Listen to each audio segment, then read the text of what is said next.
सियावर रामचंद्र की जय। शंकर भगवान की जय। नमः पार्वती पते हर हर महादेव। सद्गुरु मेरे परम आराध्य श्रीयुगल सरकार के चरणों में, राघवेंद्र सरकार के चरणों में, सदाशिव भगवान के चरणों में कोटि कोटि प्रणाम वंदन, श्री गुरुदेव भगवान के चरणों में कोटि कोटि प्रणाम वंदन निवेदित करते हुए सभी विद्वद्गणों के चरणों में, सभी आचार्यगणों के चरणों में, जिनकी उपस्थिति हम सबके लिए बहुत महत्वपूर्ण है कि प्रातःकालीन सत्र में श्री रुद्राभिषेक का कार्य वैदिक विद्वानों द्वारा संपन्न हो रहा है। तो आचार्यों के चरणों में कोटि कोटि प्रणाम वंदन निवेदित करते हुए संगीत परिवार से जुड़े हमारे भाइयों के परिषद को प्रणाम करते हुए आयोजक समिति और समस्त श्रद्धालुओं के श्रद्धा भक्ति को नमन वंदन करते हुए आइए शिशु महापुराण की कथा श्रवण करने के लिए आप हम सभी एकत्रित हुए। श्रावण का यह पवित्र महीना ज्यादा नहीं बढ़ा बच्चे हैं, ठीक बढ़िया है। श्रावण का पवित्र महीना और शिव की भक्ति के लिए, शिव तत्व की चर्चा करने के लिए आप हम सभी एकत्रित हुए। श्री शिव महापुराण, शिव महापुराण ये सबसे पहला शब्द आता है शिव। शिव महापुराण का पहला शब्द आता है शिव। आप देखे होंगे कि भगवान शिव के अनेक मंदिर हैं हर गांव हर गली में, और शिव जी का सर्वाधिक पूजा, हम ये कहें कि यदि पूरे भारतवर्ष में सर्वाधिक पूजा यदि किसी देवता की होती है तो वो शिव जी की होती है। तो जिनकी सर्वाधिक पूजा होती है ऐसे देवता की कथा श्रवण करने के लिए हम सभी एकत्रित हुए। हमारे ऋषि महात्माओं ने मृत्यु के भय से विजय प्राप्त करने के लिए मृत्युंजय महादेव की शरण जाने को कहा है। ध्यान रखिएगा, हम मृत्यु से विजय पाने के लिए ऐसा शब्द नहीं कह रहे हैं। मृत्यु के भय से यदि छुटकारा पाना है तो मृत्युंजय महादेव के शरण हमको जाना पड़ेगा, मृत्युंजय का आश्रय लेना पड़ेगा। क्योंकि आज के युग में मृत्यु के भय से व्यक्ति जो है वो डरा हुआ है, और इस मृत्यु के भय से छुटकारा देने वाले कोई और नहीं बल्कि मृत्युंजय महादेव ही। मृत्यु से विजय प्राप्त नहीं किया जा सकता, क्योंकि जिसका जन्म हुआ है उसका मरण तो सुनिश्चित है। मृत्यु से विजय प्राप्त नहीं किया जा सकता, परंतु उसके भय से अवश्य ही मृत्युंजय महादेव के शरण जाने से भय से मुक्ति मिल सकता है। जो हमारे समाज में, हमारे मन में ये मृत्यु का भय बैठ गया है, उसे दूर करना है तो हमको महाकाल के शरण में जाना होगा। और इसी कारण यह शिव महापुराण की चर्चा हम करने के लिए एकत्रित हुए हैं। शिव महापुराण का पहला शब्द शिव। भगवान शंकर के दो रूपों की पूजा होती है संसार में। अन्य देवताओं की एक ही स्वरूप में पूजा होती है, परंतु भगवान शिव का पूजा लिंग स्वरूप में भी होता है। और एक स्वरूप आप सब देख रहे हैं, नागेंद्रहाराय, त्रिलोचनाय, भस्मांगरागाय, महेश्वराय, नित्याय, शुद्धाय, दिगंबराय, कृष्ण नकाराय, नमः शिवाय। ये स्वरूप है जिसमें जटाओं में गंगा है, शरीर पर बहुत रामायण होते हैं, भोलेनाथ जी जो है, कंठ नीला है, तीसरा नेत्र है, त्रिपुरण लगाए हुए हैं, एक हाथ में त्रिशूल है, एक हाथ में डमरू है, बागंबर लपेटे हुए हैं, यह स्वरूप का दर्शन हम करते हैं।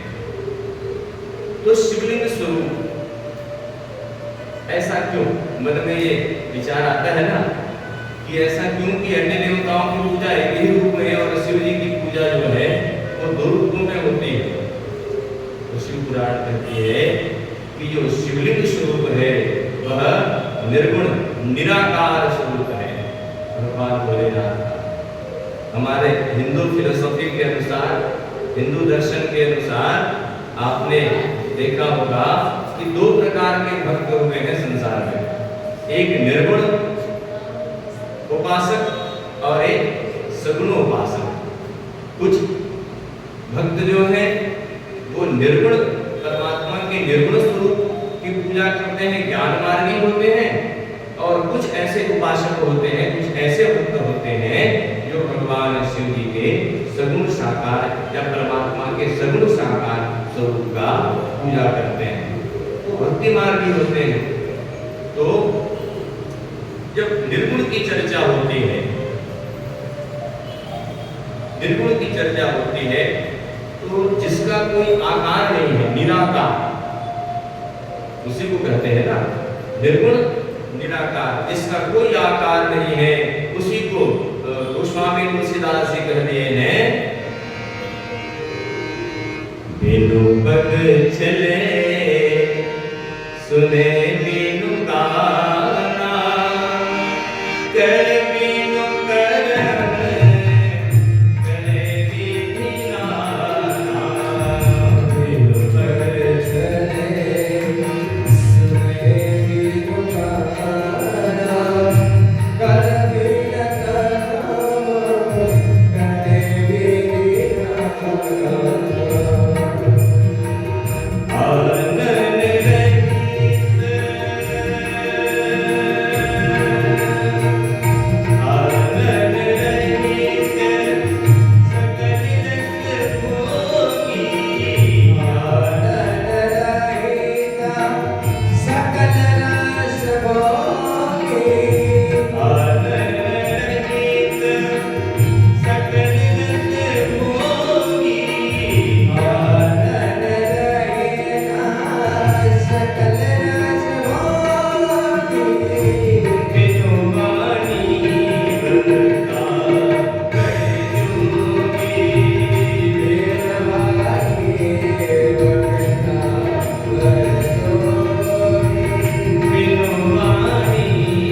बिनु करम करे बिनु नाना।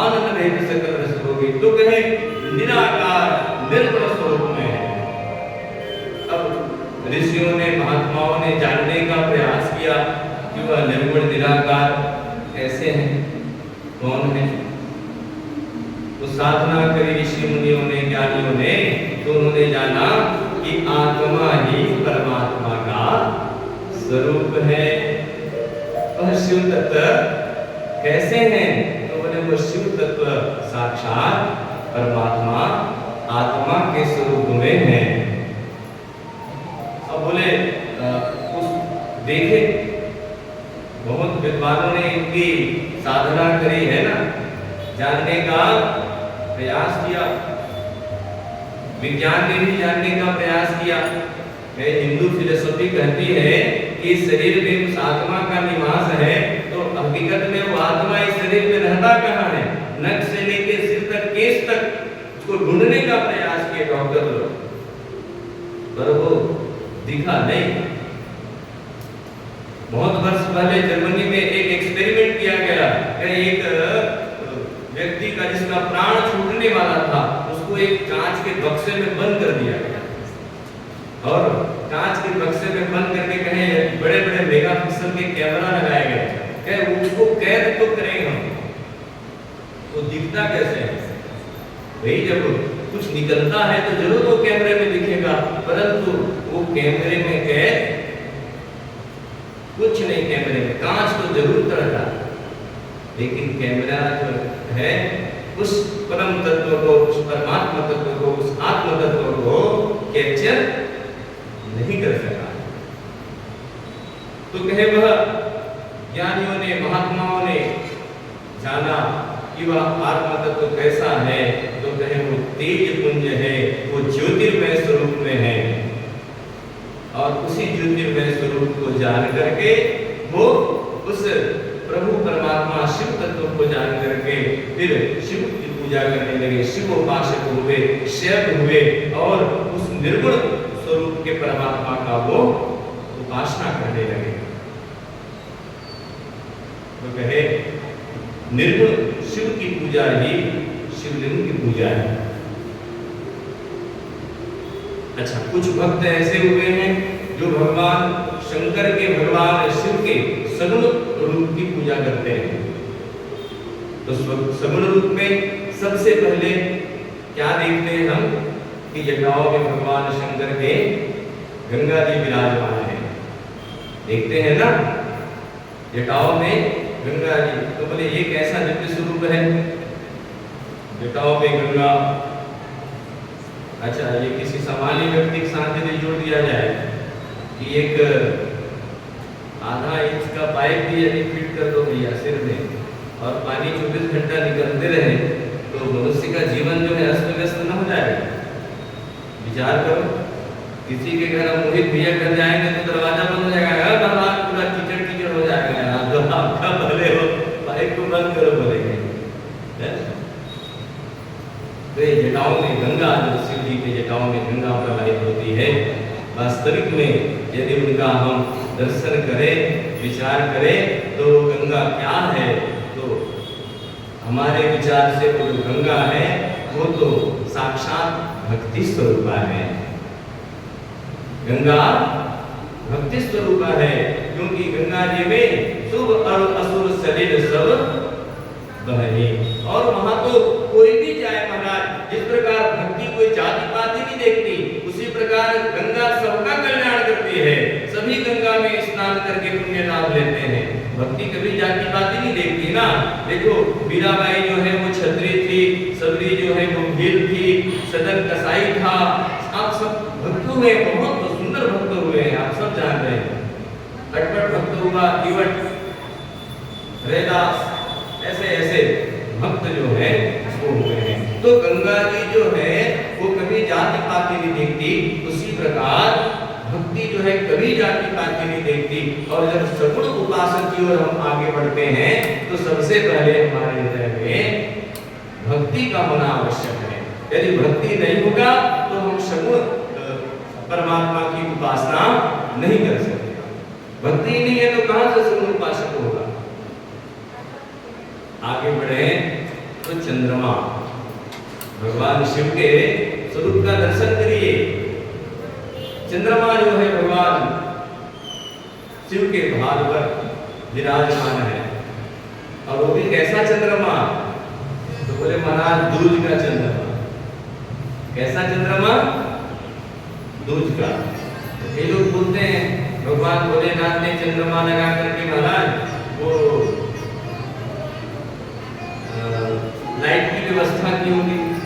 तो भैया लाइट की व्यवस्था यदि उनको करनी होती तो पूर्णमासी का चंद्रमा लगा देते हो तो और ज्यादा रोशनी जो है होता उससे, पूर्णिमा की चंद्रमा से। दूज का चंद्रमा क्यों लगाते हैं भोलेनाथ? दूज का चंद्रमा क्यों धारण किए? क्योंकि दूज का द्वितीया का जो चंद्रमा है, दूज का जो चंद्रमा है वो बढ़ता है। वे संकेत कर रहे हैं कि जीवन में हमको आगे बढ़ना है, कभी अपने आप को पूर्ण नहीं मानना है, जीवन पर्यंत सीखते रहना है जीवन में, और अपने आप को पूर्ण मान करके नहीं बैठना है, हमको जीवन में आगे बढ़ना है। इसलिए प्रभु जो है वो दूज का चंद्रमा लगाते हैं, क्योंकि पूर्ण इस संसार में और कोई नहीं हो सकता। पूर्ण केवल एक ही है और वो है परमपिता परमात्मा। उन्हीं को कहा गया है कि पूर्णमदः पूर्णमिदं पूर्णात् पूर्णमुदच्यते पूर्णस्य पूर्णमादाय पूर्णमेवावशिष्यते। केवल वही पूर्ण हो सकते हैं और इस संसार में कोई पूर्ण। हम सबको जीवन में आगे बढ़ना है।